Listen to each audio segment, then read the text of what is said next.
கடந்த 2024-2025 நிதியாண்டில் மாநிலங்களின் மொத்த உற்பத்தி வளர்ச்சி விகிதத்தில் தமிழ்நாடு நாட்டிலேயே முதல் இடத்தை பெற்று சாதனை படைத்துள்ளது. ஒன்றிய அரசின் ஆதரவு இல்லாத போதும் கூட பெரிய மாநிலங்களை பின்னுக்கு தள்ளி தமிழ்நாடு சாதனை படைத்துள்ளதாக முதலமைச்சர் மு.க.ஸ்டாலின் பெருமிதம் தெரிவித்துள்ளார். மாநில எல்லைக்குள் உற்பத்தி செய்யப்படும் அனைத்து பொருட்கள் மற்றும் சேவைகளின் மொத்த ஆண்டு மதிப்பே ஜிஎஸ்டிபி என்று அழைக்கப்படுகிறது. 2024-25 ஆண்டிற்கான மாநிலங்களின் மொத்த உள்நாட்டு உற்பத்தி வளர்ச்சி பற்றி ரிசர்வ் வங்கி வெளியிட்டுள்ள புள்ளி விவரத்தின்படி தமிழ்நாடு நாட்டிலேயே முதலிடம் பிடித்துள்ளது. 2023-24 நிதியாண்டில் 13.3% இருந்த தமிழ்நாட்டின் மொத்த வளர்ச்சி 2024-25 நிதியாண்டில் 16% எட்டியுள்ளது.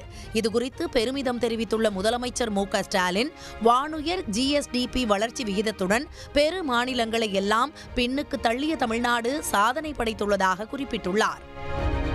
பரப்பளவு மற்றும் மக்கள் தொகையில் பெரிய மாநிலமாக இல்லாத தமிழ்நாடு ஒன்றிய அரசின் ஆதரவு பெருமளவு இல்லாத நிலையிலும் வளர்ச்சியில் முதலிடம் பிடித்துள்ளது என்றால் திராவிட மாடல் என்றும் அவர் குறிப்பிட்டுள்ளார். கடந்த 3 ஆண்டுகளில் நிலையான மற்றும் மிக அதிகமான வளர்ச்சியை கண்டுள்ளது தமிழ்நாடுதான் என்று இந்திய ரிசர்வ் வங்கியே கூறியிருப்பதாகவும் முதலமைச்சர் பெருமிதம் தெரிவித்துள்ளார்.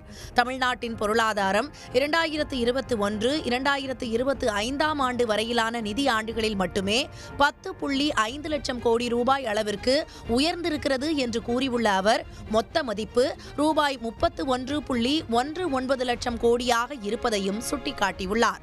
தமிழ்நாட்டுடன் ஒப்பிடக்கூடிய மகாராஷ்டிரா, கர்நாடகம், குஜராத் போன்ற வளர்ந்த பெரிய மாநிலங்களை விஞ்சிய பெருமை தமிழ்நாட்டுக்கே சொந்தம் என்றும் முதலமைச்சர் ஸ்டாலின் தெரிவித்துள்ளார்.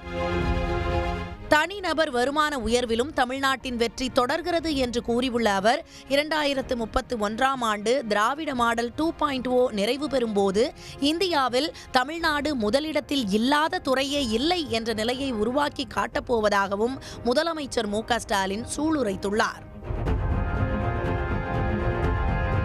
உடனுக்குடன் செய்திகளை தெரிந்து கொள்ள சன் நியூஸ் பெல் ஐகானை கிளிக் பண்ணுங்க.